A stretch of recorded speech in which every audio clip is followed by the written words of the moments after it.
everybody. Hi, friends. Well, from beautiful, if a little bit smoggy, Salt Lake City, Utah. It's Thank God I'm Atheist. The podcast. I'm Dan Beecher. And filling in for Frank, I am Kate Birch. And coming up on today's show, first of all, hi, Kate. Hi. Welcome to the show. Thank you much. And later in the program, you and I are going to be talking about Christmas. It's Christmas time. And we're going to talk about you having grown up in a secular but mostly Jewish household. I would not say mostly Jewish. Household of largely Jewish descent. There you go. But we're going to talk about the experience of Christmas as a kid in that position. Yeah. Surrounded by Mormons, but in a secular home of largely Jewish descent. And of Santa descent. Apparently, you descended from Santa? I am magic. We will talk about that later in the show. Yes, we shall. But let's start off with some stories. Do you want me to begin? Please do. Okay. I'm starting with I guess every story that you do is like both funny and depressing. Is that kind of the truth? We have a lot of that. Yeah. This falls into the camp of that. I'm going to start by saying, Holy Sexuality Week, Batman. I cannot read okay, so this story is about this university, Abilene Christian University, that had a Holy Sexuality Week. I'm sure they did not say it, Holy Sexuality Week, but like, how could you name something that and not say it that way?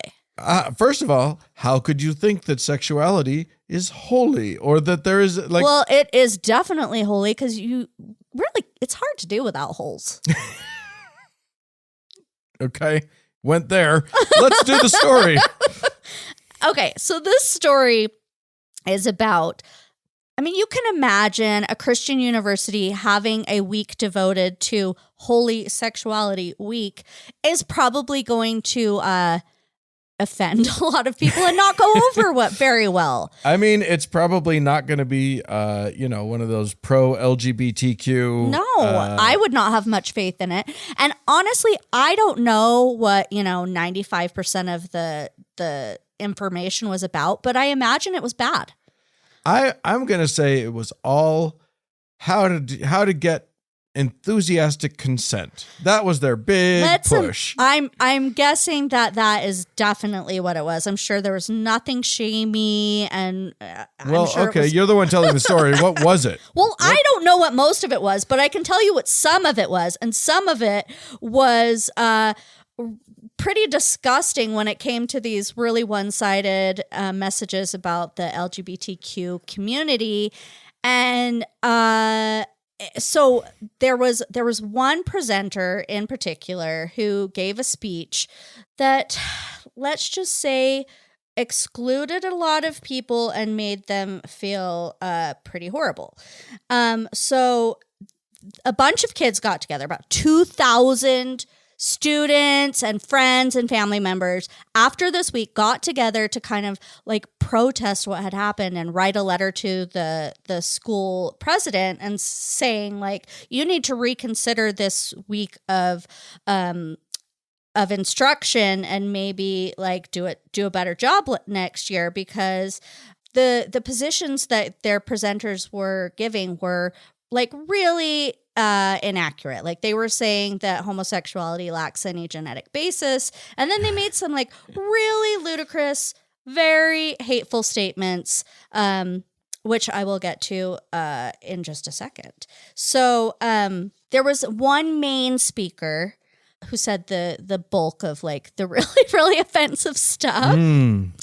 And he probably got paid the most. I'm gonna guess it's a he. Is where I'm starting. Of course it was a he. Duh. So he is a speaker and an author who's taught at Moody Bible Institute. Have you ever heard of that one? No, but it sounds really edgy. It sounds super emo. I feel that's what I was gonna goth. say. I think they probably wear a lot of like eye makeup. And black. And black. And like probably have safety pins holding things together. Yeah, I don't think that's right. No. Anyway, so this man, Christopher, I think it's pronounced Ewan. he came and gave this speech. So he used to identify as a gay man, and then he like came to God and was saved by Jesus. Blah blah blah blah. Oh blah, man, blah. you are telling a sad tale right there. I mean, it's a tale that we all know, and so that obviously gave him just like all the experience to talk to these people, you know, and the authority to speak about anything. So he was saying that he really wanted to emphasize God's unconditional love, but added that love doesn't include unconditional approval of a person's behavior, and then went on to say this: the opposite of homosexuality is holiness. Oh, wow. The opposite of every sin struggle is holiness. So, you know. Conversely, then, the opposite of holiness isn't unholiness or evil. No. It's just gay. It's just gay. Oh my gosh. Well, I mean, that's why the rainbow flag is so scary. It's the opposite of holiness. It's literally, I mean, it's what you've got there is a sad gay man. Yeah. Who has rejected a fundamental part of himself and has made that the most important thing in the universe. Well, the rejection of that part of himself. Here's the irony. So clearly I think he really has defined himself probably as like overcoming this horrible sin. Right. But what he says is people who struggle with depression shouldn't make that their identity. People who shouldn't make gay their identity. And he compared identifying as a gay person to as watching pornography or committing adultery. Yeah, they're the same. Yeah. Also, says the guy who identifies as ex-gay, who has made ex-gay his whole identity. Yeah, and has clearly made like this. He probably makes money from these speeches. Yeah, I'm saying it's not only is it his identity, it's his like work, it's his job. Absolutely, and so I kind of love the kids wrote this I guess letter probably to the leaders of the school, and it says. By our count, Christopher Ewan alone compared homosexuality to 2 mental illnesses, a horrific disease, and a majority of the so-called 7 deadly sins. So he's like, he even rightly and admirably, condemned the bullying of queer people, yet he perpetuated the conditions that allow bullying to occur. Yeah. There you go. Yeah. Can I just say something to you young people out there listening to the show? Do it. Don't go to a college that the college rejects your values. Well, the irony of these colleges is like in their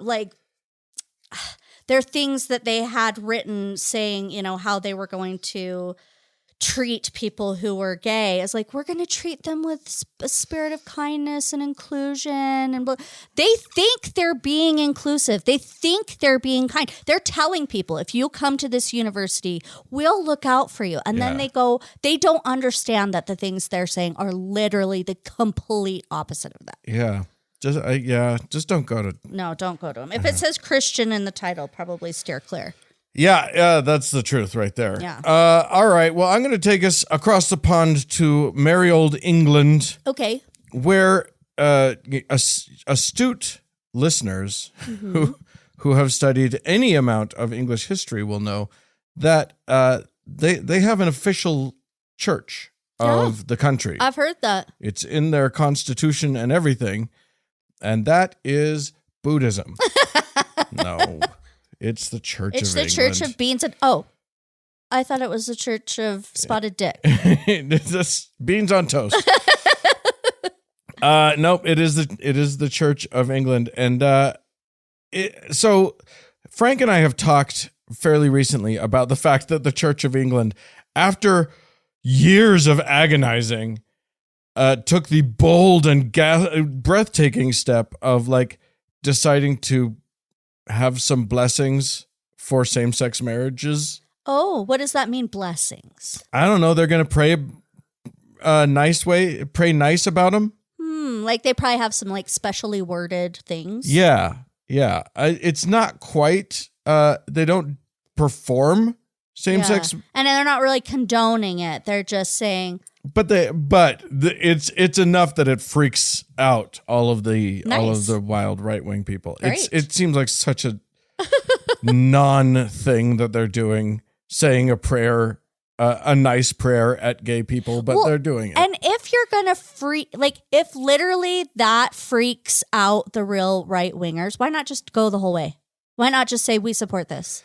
Yeah. If people are gonna freak out anyway, don't take these little minuscule steps. Just do the thing. Yeah, well, they didn't. Yeah. Meanwhile, against that backdrop, another thing is happening, which is that a bill was introduced in the House of Lords. Now, this is not a bill. I don't pretend to understand English parliamentary stuff. I don't know how it works. Wigs. That's how it works. It's just whoever has the biggest wig wins. I think so. I don't even know if they have wigs. I know that they do anymore. I don't judges think still do wigs, I Anyway. think. Anyway, you guys are weird. You Brits. Defend yourself, because we think you're weird. Anyway. But we're super logical over here. Oh, no. We do it great. Listen, we've been defending ourselves this whole time. I don't even defend us anymore. No. You can write the United States off. That's fine. Trying not to write all the countries off, though. Anyway, in the House of Lords was presented a bill to divest England of its national religion. Oh, because they've disappointed them so much that now they're like, we can't even have a religion anymore. Well, kind of. It's actually more about the fact that an established religion of a country is kind of antithetical to the notion of a secular government. I'm not opposed to the idea of getting rid of a country's national religion. That's stupid. But are they doing it because of the gay thing? Well, I mean, that is one of the things that was cited was that the church is out of step with the country. Gay marriage has been legal in the country for over a decade now. Yeah. And yet the church hasn't caught up. Okay. But the main thing is just, and I'll just sort of quote Lord Scriven, Paul Scriven, who's I think he's a liberal Democrat who presented the bill. Okay. He said, in a modern pluralistic and secular society, it is a rather archaic and unjustifiable religious privilege at the heart of our Constitution to be implanted at the very heart of the organization and management of the state. Yeah. It's the church should have no say. And here's the thing. It sounds like it's largely sort of ceremonial at this point. Yeah. But it's not, because one of the things about the church, and yes, the head of state is the monarch, and the monarch is also the head of the church, right. And that's weird. But that's almost completely ceremonial at this point, except for. But the Church of England's their bishops sit in the House of Lords. They help make laws? Yeah, they're part of the deciding body. I don't know. Yeah. Again, I don't think that the House of Lords actually votes on the laws. I think they can present things to the House of Commons, and I don't know how it works. I don't pretend to know how it works. Somebody will explain it to us. Somebody can write in and explain it all to us. But 26 members of the House of Lords, and the only Lord I've ever met was the Bishop of London. 26 of them are bishops. Right. So yeah, that's even if they don't really do much, just the thought that a religion is sitting in some body that has to do with the government just feels wrong.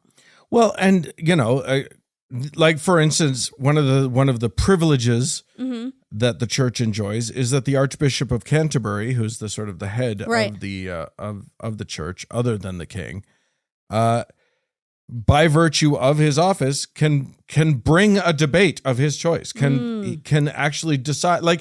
This bill will probably not come to a debate. Oh. But the Archbishop of Canterbury can bring up whatever he wants and make them talk about it. Oh, interesting. Probably Robin Hood.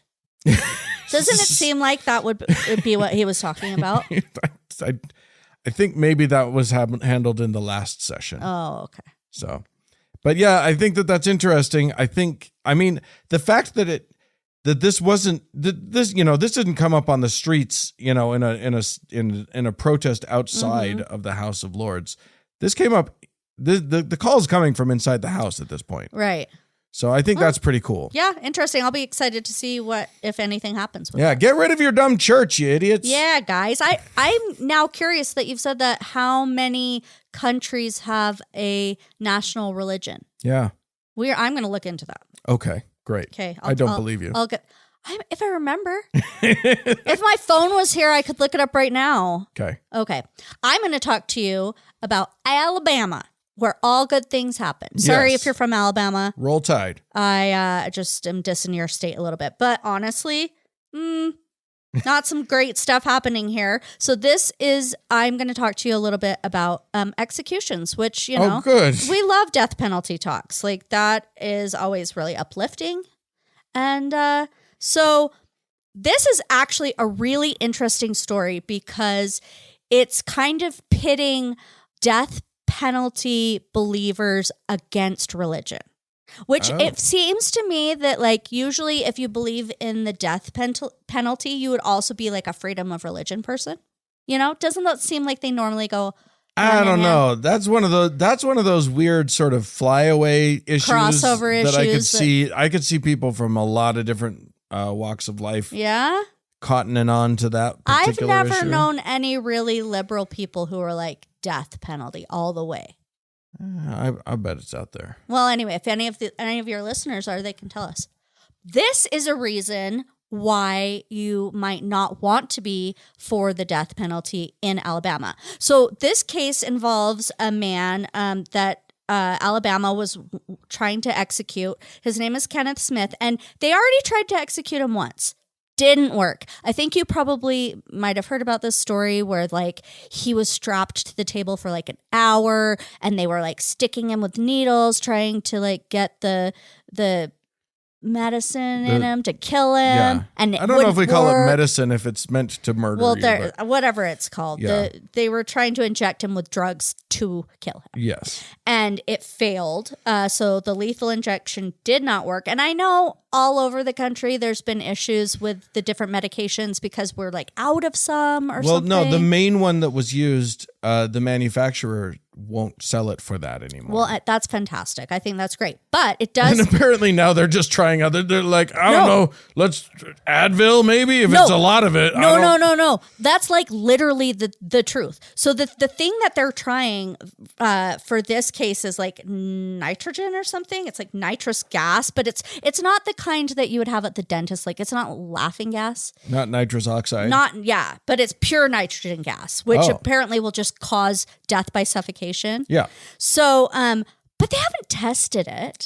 They like literally don't know really the science behind it. They haven't even stuck a bird in a cage or something. Well, they know it'll make you suffocate, but this is the thing. Because you need oxygen. So I think one of the privileges of a person, there's not very many things that you get when you're sentenced to death, but you get like probably that last meal, and then you can have a clergy person with you. Oh, right. So, but wait, you're about to tell me about some cowardly clergy person who won't stand in a room full of nitrogen. No, actually, I'm not. I'm okay. going to tell you about actually a rather brave clergyman who, so when this death row inmate reached out to him, he said to him, one of the first things that he asked is, are you prepared to die to be my spiritual advisor? What? The state made this clergyman sign like an affidavit saying, I might die when I'm in this room, because apparently some of the gas could leak out of like the face covering. And if the clergyman is standing too close, he could also die from this gas. But they're not really sure. He might die. So one of the things that they've said is you have to stand at least 3 feet away from the man being killed. Okay. And I guess where this butts up against religion is that this man would normally be like giving last rites and like anointing the guy with oil and touching him. And if he's like my wingspan isn't 3 feet. I don't know. He would be far enough away that he's not going to be able to do these last services, these last rites for this man. Has he considered a laying on of toes? You know what? We should write in and say we've got an alternative for you. One of those little sticks that like old people use to pick stuff up. A laying on of mannequin hands.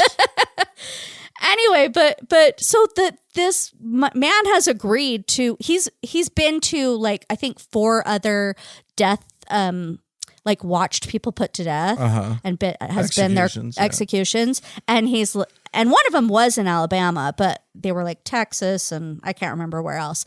And he's like, Alabama, you are messed up. Like, you got to pick. Does the person have the right of their, religion, the right to religion, or do you want to kill people? Because this is not working as it is. Interesting. Yeah. Anyway, I just thought that was fascinating. And I really do wonder how people who believe in both freedom of religion and the death penalty, like how they square that. Well, what if your religion is death penalty? Well, then that makes it easy. Yeah. Yeah. Frankly, I think, if you kill a murderer and you end up also getting a priest in the process, maybe, is that it's a twofer? It's a twofer. I don't know. Maybe. Anyway, I'm going to take us to Iowa. Okay. Now, I know that you have an Iowa story as well. I do. There's lots going on in Iowa. And it's of a similar ilk, but okay. It's a little bit different. My Iowa story takes place in a place called Toledo, Iowa. Mm-hmm. You'd think it was Toledo, Ohio, but I double checked and then triple checked. Okay. All right. It's just a small town in Iowa, and an astute driver who happened a passerby who happened to be a member of the local atheist group saw that the fire department had a nativity scene outside the fire department. Mm-hmm. This is a guy named Justin Scott. Was the Jesus on fire? Right? Yeah. Something. You got to do something fire related. It seems like Keep it on theme, you guys. Come on. Or they I can imagine maybe the wise men have like the helmets on, the fire helmets. Oh, yeah. There's so much you could have done. Yeah. No, it's just a very boring sort of painted, just the typical, is it kind of a big one? It's like, I would say it's maybe 3/4 size. Mm-hmm. And we're talking plywood that's been painted. I can picture it exactly. Yeah. Yeah. A star, an angel. Yeah. Donkeys and whatnot. Anyway, so since Mr. Scott is the founder of Eastern Iowa Atheists, he was well aware that that's not okay. Not okay, yeah. And so he contacted the FFRF, the FFRF, the Freedom from Religion Foundation, who sent the city a letter that basically, it didn't threaten lawsuit. It just said, hey, by the way, you can't do that. That's against the rules. So they sent that letter. The mayor, having not paid any attention to the myriad other small towns that have encountered this kind of bullshit, decided that he was being persecuted by anti-Christian haters. Oh my God. And basically his response, which he told to the Times Republican newspaper, he said, quote, "It's unfortunate that we even have to have this discussion. It was donated to the city and has been up every year for 15 to 20 years. It'll be a discussion item for the council to decide if we put it back up permanently or relocate it, blah, blah, blah, blah." No, it's not a discussion if it's illegal. Yeah, that is 100% against our Constitution. Yeah. Also, it's probably a fire hazard if it's made of plywood. Somebody set it on fire. Honestly, come on. It feels like there should be a tradition where every night someone surreptitiously sets it on fire. It absolutely because they'll get it out quick. It's will. at the fire department. Yeah, but it's like first you start with like the sheep, and then it's like probably the wise men and the shepherds. Yeah, till you moved. You do the baby Jesus on Christmas Eve. You light them on fire on Christmas. This is the new tradition. It's you combine the nativity and a menorah. Exactly. And no, how has nobody come up with this before? A menorah that is the nativity scene, and you use Jesus every night to light the other candles. Yeah, you do. I love that baby idea. Jesus. I love it. It's a good. Oh, see, we're starting new traditions. We're building bridges now. Yeah, this is how new traditions begin. Yeah. This is how you combine Judaism and Christianity. Mm-hmm. I love it.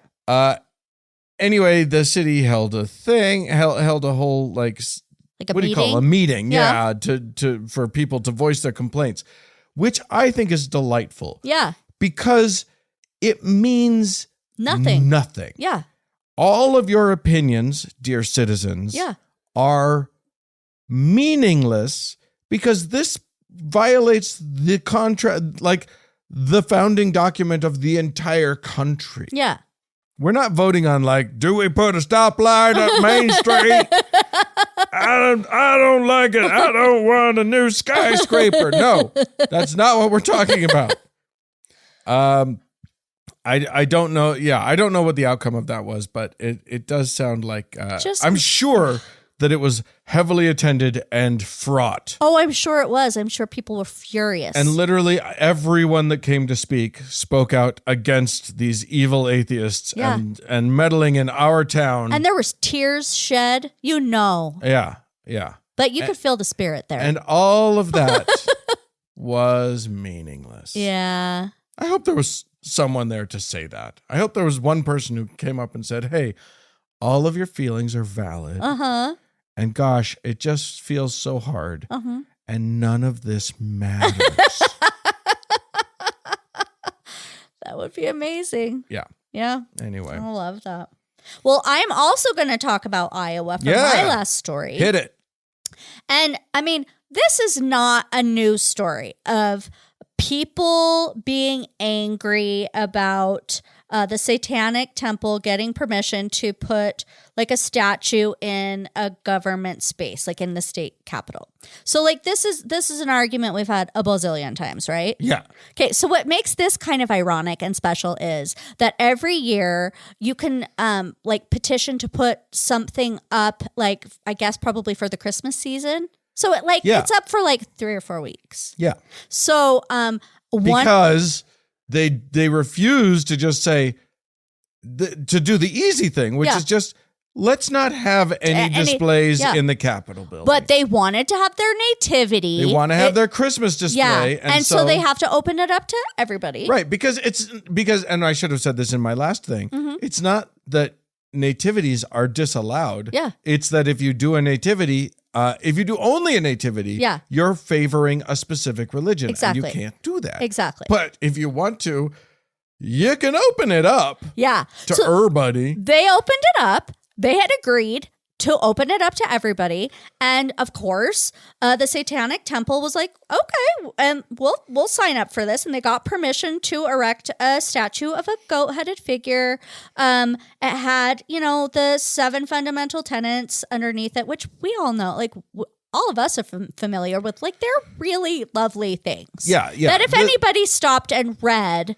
Yeah, the TST, their 7 tenets are better than the 10 commandments. Oh, absolutely. Like unquestionably, it's just a better group of rules. They're like basically like, how can you be the best person? Yeah, we believe, and they do say like, we like science, and we like to, but we believe in changing our opinion with better information. Yeah, but that's all scary stuff. But yeah. But anyway, so and of course they don't believe in Satan. Right. Like that's another thing. That is one of the things they state, like they're outright. they're entirely open about it, but Yeah. that doesn't matter to the Christians, and that's kind of the point. And the Christians aren't literally paying attention to anything. They just hear the word Satan and they're like, and they see a Scary. goat-headed disco ball. which is so funny. Like, why is that goat head so scary to people? It is like you put Freddy Krueger up or something. It's like, worse or than it's that. the scariest thing they've ever seen, you know? Oh my God, that goat. So the Iowa governor, Kim Reynolds, she was like, she was grumpy about it. And she issued a statement. And she's like, this display is absolutely objectionable, but it's a free society, so I guess we've got to let it stand. And she's so grumpy about it. She wrote it in that voice. Yeah, she did. I'm sure if there was a font for that, like she used that font. And anyway, That font is called Karen Sands. somebody designed that. Absolutely. So she called on people of faith to like pray beside her about it. And like basically, she was throwing a little bit of a fit about it. Mm-hmm. So, and even though she was throwing a fit, there were still like a bunch of conservative people who were like, she should really do more about this. She should use her executive powers to get rid of this, which, I mean, if they paid any attention, they'd realize, well, that would be unlawful. It's not like she can just choose what the laws are. Yeah, but let's be clear. Right now, the right wing of the United States of America doesn't want a constitutional democracy. Well, okay, that's true. They are authoritarian. They are fascist. Yeah. They are Christian nationalist fascists. Yeah, absolutely. And all they want in the universe is to abandon the rule of law in favor of their rules. Theocracy. Yeah. So. I don't disagree with you at all. I was just saying if they put any thought into it, which I know they don't. But so everybody's making this huge deal out of it. So no surprise when it's vandalized, right? So this man who used to be a Navy pilot and had like run for Congress, he was just like, he saw all this coverage and he was just so pissed off. And so I think this was maybe last Thursday, he went to the Capitol and he tore down the Satanic Temple's statue and like completely trashed it, ruined it beyond compare. They're not going to be able to put it up for the remaining 2 weeks. Right. Like, this is the funny thing. It's like, guys, just turn away for 2 weeks and then your thing's gonna, like, why are you making such a big deal out of this? Oh, because he's a goddamn hero. No, he is. Okay, this is the thing. He is actually seen as a hero. But so this is what he said. He's like, I saw this blasphemous statue and I was outraged. My conscience is held captive to the word of God, no bureaucratic decree. And so I acted. And then somebody else who's like, I don't know, some leader of a conservative group. His name is, have you ever heard of Charlie Kirk? Oh, yeah. Oh, okay. Well, apparently he's special. Yeah. So he was like, this man is a Satan slayer. He broke a probably not very well constructed statue. Yeah. Wow. Yeah. And it really did have like these little like plastic red disco-y things on it. Well, the head of it, I saw it. The head of it is like it would mirrored. It was a cool like disco ball thing. Yeah. I thought that was really cool looking. Well, anyway, I mean, cool or not, they were just gonna wreck it. And if you are a Satan slayer, you're not afraid. No. Nothing's gonna stop Not you. I'm not afraid of a plastic statue. I won't back down when a statue is in front of me. I will break that shit. And the other thing is that, yes, he's probably going to be charged with vandalism. Oh, yeah. And He didn't care. And there's already a GoFundMe There for is. his defense. Oh, you are not wrong. Because Okay. that Charlie Kirk already pledged $10,000 to his legal defense. Anyway, it's just like a tale as old as time. Yeah. You know? I mean, 'tis the season. It is. More than anything, it's the season for what they call the war on Christmas, but what is actually the grand whine of Christians. Oh my gosh, it's the truth. By the way, if you are a member of the Satanic Temple in your local chapter, and you're going to put up a thing in the The lobby of some place. The lobby of the Capitol building or whatever, have a second thing ready. Wait. No, I have a better idea. Okay. Glitter bomb inside. Make it so that when it's destroyed by somebody, they can't ever get that glitter A dye off. pack? Yeah, dye pack, something like that. I love this idea. Yeah. But let's do both of those things. So Okay. you start with put a booby trap inside. Okay. Non-lethal, non-painful. Yeah. But just something that will stick to them. Yep. And maybe smell really bad. Absolutely. And then phase 2 is have something more offensive. Ready. Not offensive like you can't have probably like a Penis or a anything. cock or something Yeah. in it. Yeah, but like something that they will be even more terrified by. Yeah. Have it waiting in the wings, and so that the day of, Yeah. you can swap it out. You just roll the next one right on in. Yeah. Replace it. I love that. Yep. I love that idea. Have 3. Yeah. Have a menagerie of things. One for every day. It's the countdown to Christmas. Yeah, exactly. On the first day of Christmas, my My Satan gave to me. Yeah. A disco Satan. All right. All right. Well, I'm going to close this off with some quasi good news. I love this. Which is that the Supreme Court didn't do a thing that I thought that they were going to do. Which is good. In this country, if our current Supreme Court does a thing, that's bad. And Well- if they don't do a thing, They've been surprising me slightly lately with like a few little things here and there. Yeah. This one could have been a big thing. Okay. So here's what happened. In Washington state Mm-hmm. of these United States, it is illegal to do gay conversion therapy Oh, I heard about on this. a minor. Yes. That is against the law in that state. Yes. Well, now mind you, this law is not comprehensive and needs improvement. It needs to be far more restrictive than it is. But what the law says is that licensed therapists cannot do conversion therapy, Right. which is good because conversion therapy is, let me see, checks his notes, abuse. Absolutely. And this is just of minors. Right. Well, many people are very upset about this, including licensed therapist Brian Tingley. Uh-huh. Tingley. Oh. I just think that's cute. Who really, really, really wants to abuse those kids. And he, along with the hate group, lawyer group, what do they call themselves? It's like freedom of something, probably. Yeah, Alliance Defending Freedom. There That's you go. correct. I mean, you just had know the word freedom is in there. You just know You it just is. know it. And what it means is freedom to be to infringe on other people's rights. Yeah. That's the freedom that they care about. Yeah, I remember hearing about this, and they were like, "It's my free speech." Yeah. Right? This is a free speech. They frame it as a free speech case. And what's amazing is because he doesn't want to admit that what the state is doing is determining what medical professionals are allowed to do in their practices. Right. Which states are 100% allowed to control. Right. What he and the Alliance Defending Freedom are claiming is that is that what they do in talk therapy with their clients Right.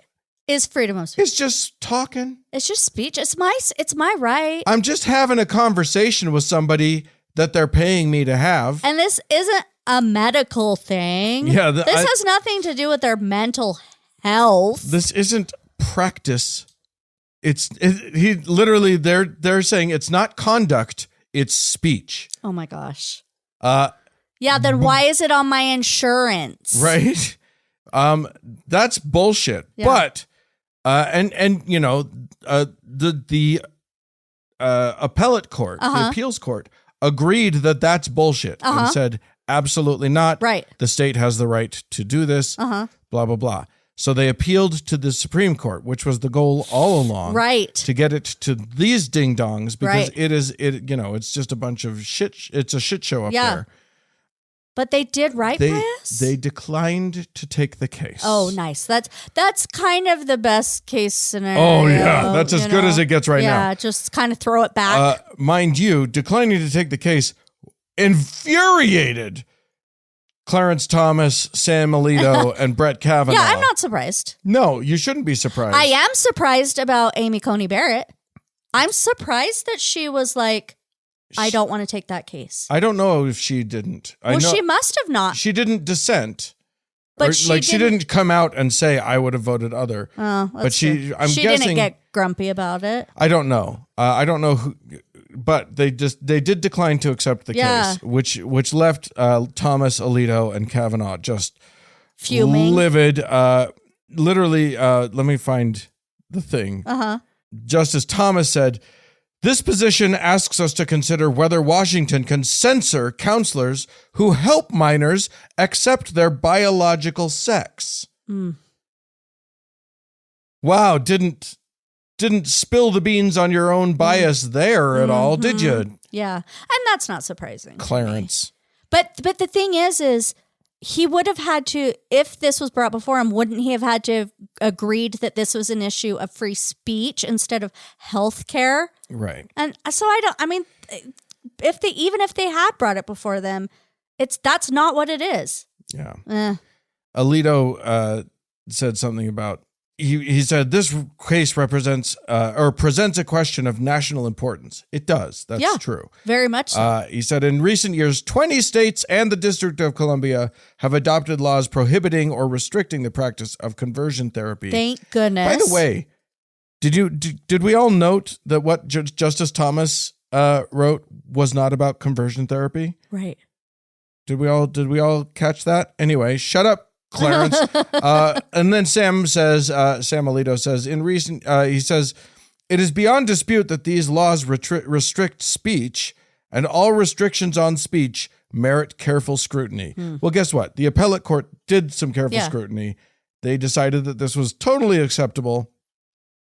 I mean, it's like the notion that a counselor can just say whatever they want and it's free speech to their clients, to their patients? No. Like, literally, if a counselor starts like turning people into like cult members or whatever, or what if that's just free speech and we're okay with that? Couldn't they be like massively sexually harassing someone? That wouldn't be free speech. It's just speech, you guys. Right. They're just talking. No. Get over it. Yeah. So that's good. Anytime we can get our lovely Supreme Court to not do the thing, things are going okay. Whew.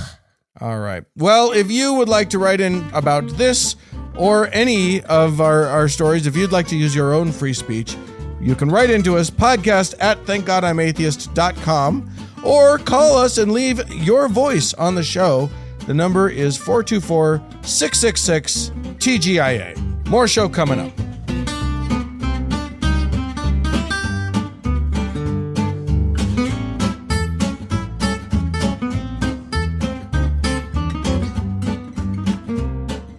All right. Well, this is the traditional time on our show when we play some audio from an asshole somewhere in the world. I'm ready. This is Pastor Jeremy File, who he's so mad. They usually are. Because his very good friend, James Randolph, somebody's been lying, by which I mean, James Randolph, apparently there is enough evidence to bring him up on charges that he was, these are sexual charges, one of which involves a minor. So awful things. Okay. Now, any smart human would, of course, distance themselves from that person and shut the fuck up. Yeah. Even if you think that it's all lies, probably you just shut your yap. You just you form a holding pattern and you sort of see how things play out. Because, but this Texas pastor chose a different route. Okay, I'm ready. I'm saying this because you might have heard that my friend James Randolph has been lied about recently. And whenever I get a call from him and he tells me about that, he's going to court tomorrow. I believe that he's going to be I believe justice will be served and all liars will be exposed. Eventually it's going to happen one way or another. You mark my word. It always happens. But to think that people that left our fellowship are somehow involved in encouraging that made me go on high alert. I'm not going to allow people like that around here, and I'm letting you know that. They're not going to come and video. They're not going to come and do this. And if you still talk to them and you listen to them, you're going to be sniped and taken out. And you don't come crying to me later. I've warned you and warned you and warned you and warned you and warned you. If you think this is a personal matter, you've missed the entire boat. This is a spiritual war that we're in. Men that I respect and look up to are being lied about. Now you can either trust that or not. I know we live in David. You say, I don't know if we can trust. You better listen to what I'm saying. I don't hang out with pervs. Pervs run away from me. They always have. Since I follow God with all my heart, they've run away from me. I told a story. I heard myself on the radio telling it recently. You may not understand this. I've reached out to the LGBT lifestyle for a long time in the past to try to get them born again. And one night I had one of them in the car. I went to pick him up for church, and he had grown his nails out. And he said, I tell you right now, if you hate on me, I'll scratch you to death.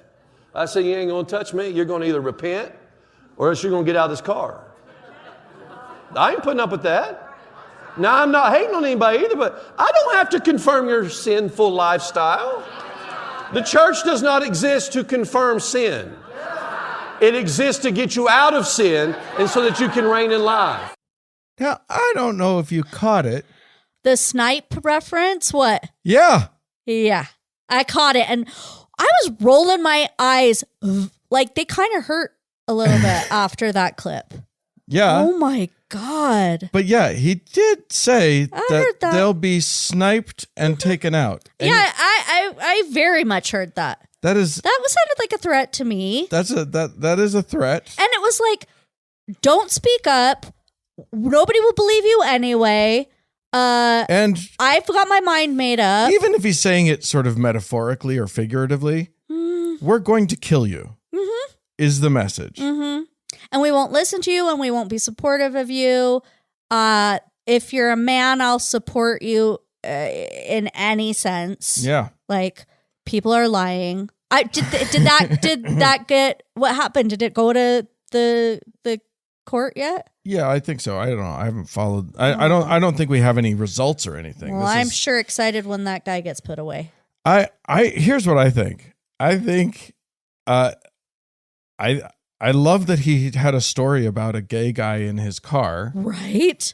Either not true at all, which is likely. Like that, he just made up that story about a gay guy threatening to scratch him to death or whatever. Or he had a gay guy in his car. Yeah. And he threatened to scratch him to death for another reason. Right? Which is more likely. I love the line, I've reached out to the LGBTQ lifestyle for a long time. Yeah. We don't doubt that, man. You can't reach out to a lifestyle. Well, he's trying to. But I think what you mean is I've participated. I don't know. The lady does protest too much. Yeah. Thinks. Regardless, that was pretty horrible listening to that. Yeah. It's fun stuff. More actually fun stuff is when we hear from our listeners. So Yay. let's dive into some of that. John wrote into us to say, hi, Frank and Dan. In my part of the world, Jesus is the reason for the season is a very popular refrain used as a weapon in the war on Christmas. But I would argue that capitalism is the reason for the season. Buy as much stuff as possible and maybe go into debt as well. With that in mind, my new favorite holiday song, sung to the tune of Joy to the World, concludes with the following. Joy to the world, my shopping's done, with just a dime to spare. Yeah, that's I don't disagree with that. Yeah, I've really backed off of the presents thing. It's not that I dislike giving. Yeah. I dislike having to give expectations at a specific moment. And also, I'm really uncomfortable deciding where to draw the line of when I stop giving presents to who, like the concentric circles of people that you know. Yeah. It's like, where do you stop giving presents? And I'm just, the whole thing makes me wildly uncomfortable, and I don't like it, and I don't like the present exchange at all. Well, you're getting presents from me, so suck it.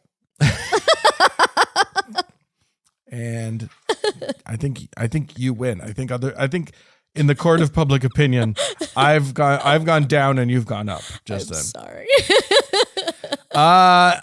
Bonnie has written in, and she's addressed this just to me because last week we were talking about Christmas songs, and I may have said something less than favorable about the Paul McCartney Christmas song. Oh yeah, I know how much you love that one. Anyway, Bonnie writes, "Dear Dan, you are absolutely right. The Paul McCartney Christmas song is the absolute worst. Don't worry, I won't say the song's title, which I think is merciful." Yes, because then we'll get in our head. So please don't. Frank tried to get it Don't into everybody's do it. head. Don't I'm do not it. going to. It is followed closely, however, by the Jackson 5's I Saw Mommy Kissing Santa Claus and the equally horrendous Santa Claus is Coming to Town. I was at a pub yesterday, and when that Screech Fest came on in the rotation of Christmas songs, the bartender in charge of the music skipped over it. Oh, what a merciful thing. Oh, To skip over I it? disagree entirely. I think that the Jackson 5 are delightful. I love most of their catalog. I've never heard that one. I don't think know. I've heard their version of I Saw Mommy Kissing Santa Claus, but I've heard their Santa Claus is Coming to Town. I understand that little baby Michael's voice was pretty high. It was quite high. And when he hits that high note on Santa Claus coming to town, I get it. Uh-huh. But I just love the Jackson 5 so much. Well, I love them too, but guess what? Please don't play too much Christmas music at all. Yeah. I just can't. I can listen to every song 2 times. So you can dish that out however you want. Yeah, wouldn't it be great if like all of the retail stores and stuff had a mix where it was like 2 non-Christmas songs and then 1 Christmas song peppered in? Yeah. Wouldn't that be great? Can you, at least we don't work retail. I know. Oh my gosh. But I did for years and years. So yeah. I have good reason to hate a lot of those songs. Yeah. All right. And finally, this is from Grandpa Jerry. Listen, Grandpa Jerry has been a listener for a long time, and he's been sick. Oh. He wrote into us and let us know. He says, "Hi, Frank and Dan. I'm still here, much to my surprise. Since I last wrote to you 4 months ago, I've been getting chemo once a week, and it seems to be keeping my tumors stable. I may not be very active due to tiredness, but I'm keeping mentally busy and generally enjoying life. My wife, Sandy, and I are celebrating our 55th anniversary today. Congratulations. That's amazing. I can't even imagine what life would have been like without her. I constantly marvel at how lucky I was that she decided to marry me. It inspired me to send you a one-time gift in honor of our anniversary. Oh, keep up the good work." That is so sweet. I've never met Grandpa Jerry. Oh. But I love Grandpa Jerry. Well, I can tell by the look on your face right now. And I frankly, the rest of you should feel ashamed of yourselves. Grandpa Jerry donated to us in honor. Anyway, you guys, I just have to butt in just a second and say, because you guys are only listening to this and you can't see Dan's face, his eyes are a little teary, and that actually really did touch him, and that's really, really, really sweet. Well, now you're making me kind of well up even more. I'm sorry. Which I was trying to avoid doing. But yeah, Grandpa Jerry, we love you. And I feel bad that Frank isn't here for this, but I am going to make Grandpa Jerry, regardless of the amount that he just gave to us, because he gave us a very generous donation. Grandpa Jerry, you are officially Archangel. Grandpa Jerry, you're the first and only Archangel of the podcast. Oh my God, that's amazing. And we have a Lord and Savior, but I think Grandpa Jerry's going to be for now, our only archangel. I love it. And we love you, and we wish you all the best to you and your lovely wife, and stay happy out there. And I hope that all goes well for you. Anyway, if you, dear friends, would like to honor your anniversary with your loved one, or for any reason would like to give us some of your money, you can do so by going to thankgodimatheist.com, finding the Support Us tab. You can choose. There's a thing on the right that's for PayPal or for Patreon. There's a thing on the left that's for PayPal. And you can choose and give us a little bit of your hard-earned cash. We sure appreciate it if you can afford it. And we have one more person to thank. We may have others to thank. Frank usually does this part, so I actually don't have the rest of the donors. But I will thank our Lord and Savior, Davis! Wow, congratulations! More show coming up.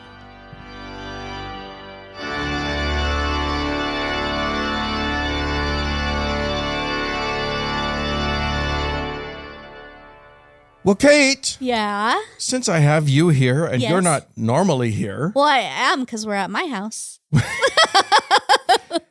Here in question is the space of TGIA. of thousands of people's ears. Yes. Hello, and I wish I was here more often. Well, you're here some. You're here more than many. Okay. More than true. most. That's true. Glad to be with you. Since you're here, and it's Christmas time. It is. It's the holiday season, so hoop-de-hoo. La-di-da, or whatever. And dickory-dock. I wanted to talk about different experiences of Christmas, because yours and mine were very different. They were very different on many levels. And I want to start with your childhood, because you had the experience of being in a secular home in Utah, surrounded by Mormons. Correct.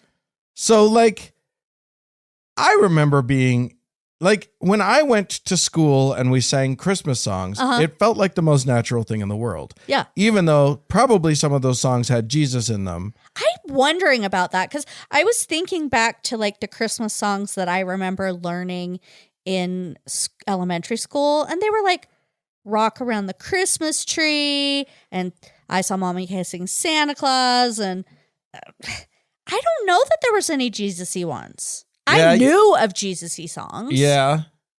You never heard like Silent Night or anything. Well, maybe there was Silent. I loved Silent Night. I thought it was a really pretty song. It is a really pretty song. It's wildly inappropriate for a public school, but guess what? As somebody who never understood the lyrics to any song ever and would make up lyrics to every song to fit whatever I thought it said. Yeah. It didn't really matter what the lyrics were. Yeah. I mean, and that song,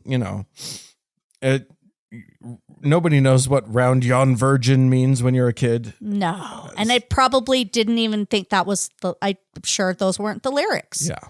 Yeah. So, but I didn't like a virgin, so maybe I thought it was Madonna. round like a virgin mother and child.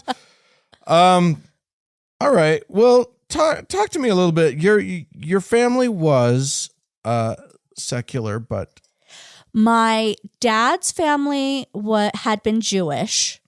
Mostly not like religiously Jewish, but like culturally Jewish. So they celebrated Hanukkah.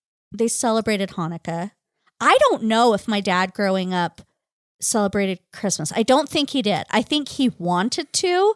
And so then when he had children, I think that was important to him and he was kind of excited about that. My mom can correct me if this is not true, but she had celebrated Christmas, even though her dad was also Jewish, but her mom wasn't. Right. So we still had some of the like ceremony of like Jewish holidays. Like we would light the menorah when my grandma was in town. Like if my grandma wasn't in town, we didn't really do any of these things. Okay. It was just like put up the Christmas tree, put up the lights, hang the stockings, Yeah. So that's interesting. And was any mention made of this is a Christian holiday, or this is no, but there was never an acknowledgement or a thought about that. It was this is just for fun. Yeah. And I'm also on the train that Christmas is, for the most part, not Christian. Like, it is the capitalist. It is money. It is gifts. It's Santa. It's not just money. It is a lights festival. Yeah. It is like, look, when you're not near the equator, the further the equator you are from the equator, the worse winter is. And twinkling lights literally make everything better. Yeah.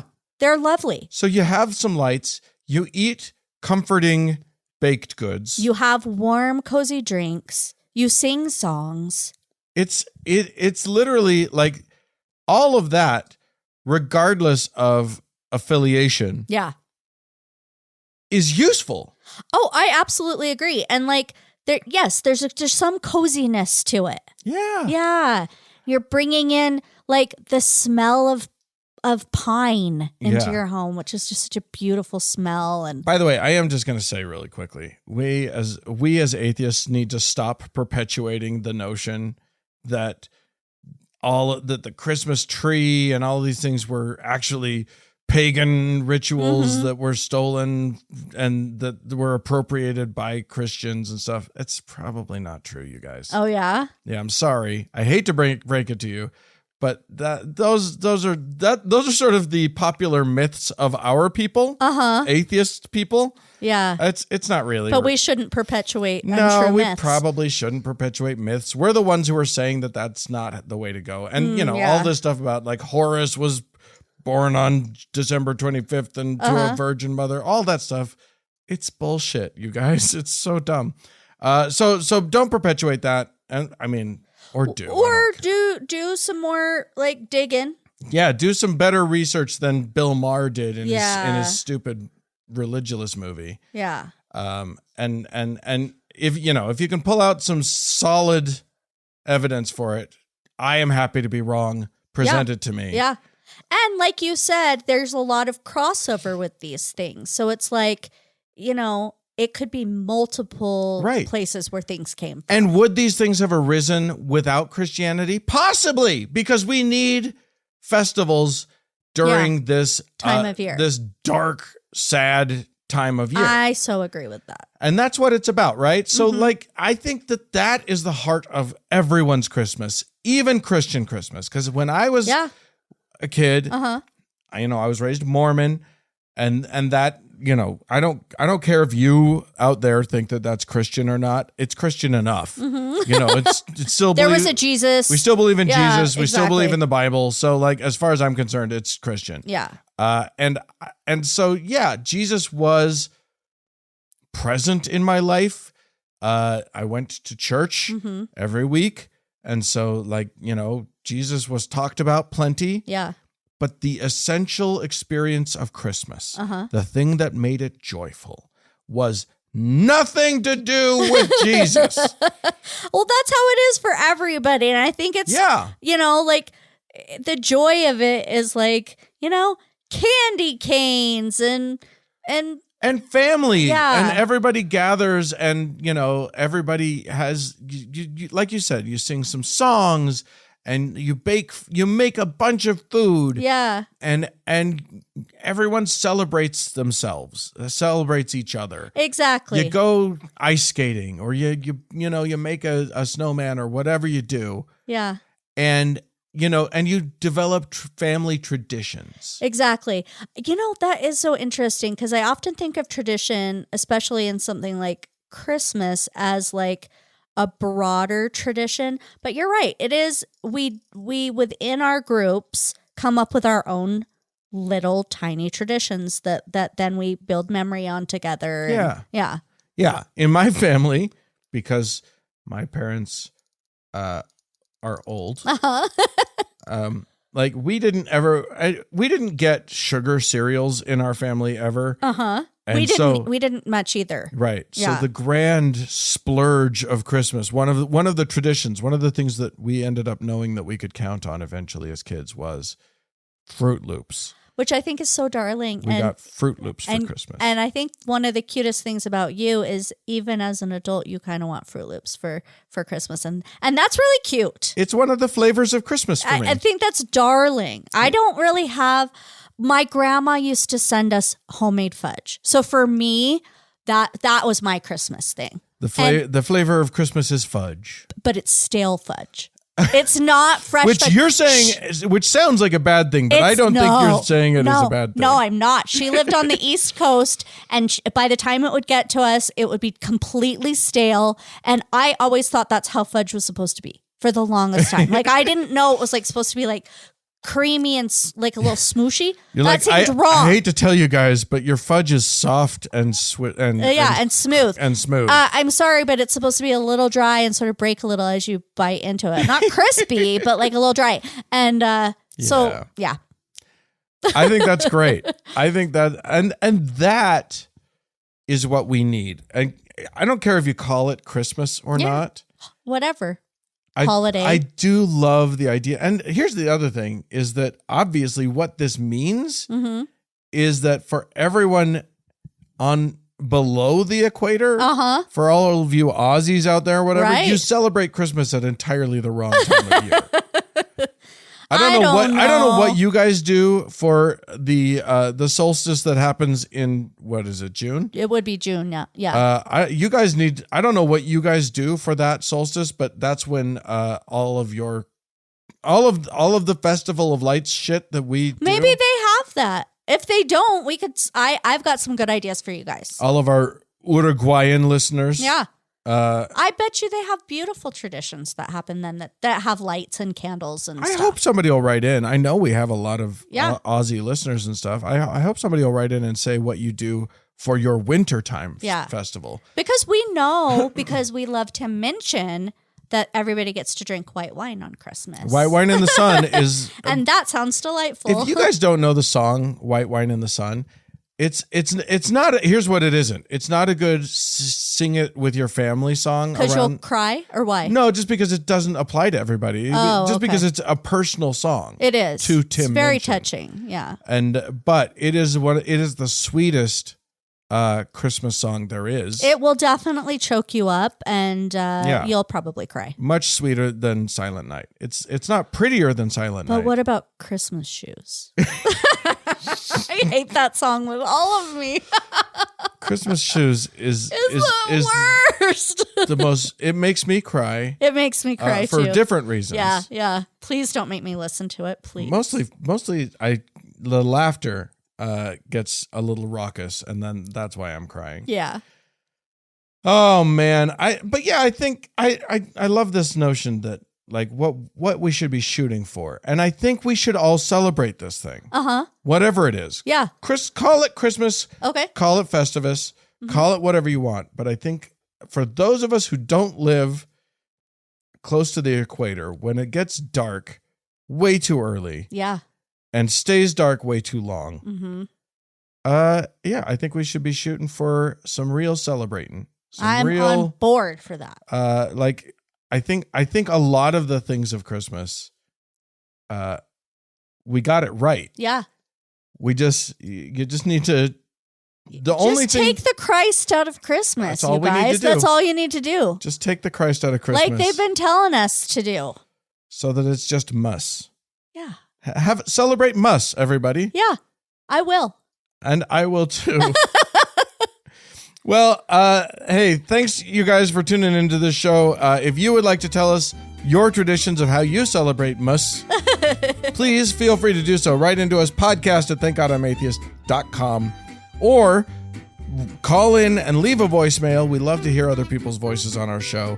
The number is 424-666-8442. Thanks so much to the Red Rock Hot Club for the use of their fine music. Thanks also to Gordon Johnston for the use of his music. And thanks to all of you friends for tuning in. And thanks to you, Kate, for filling in. We appreciate you. Welcome. You're very welcome. And we'll see you all next week. Farewell.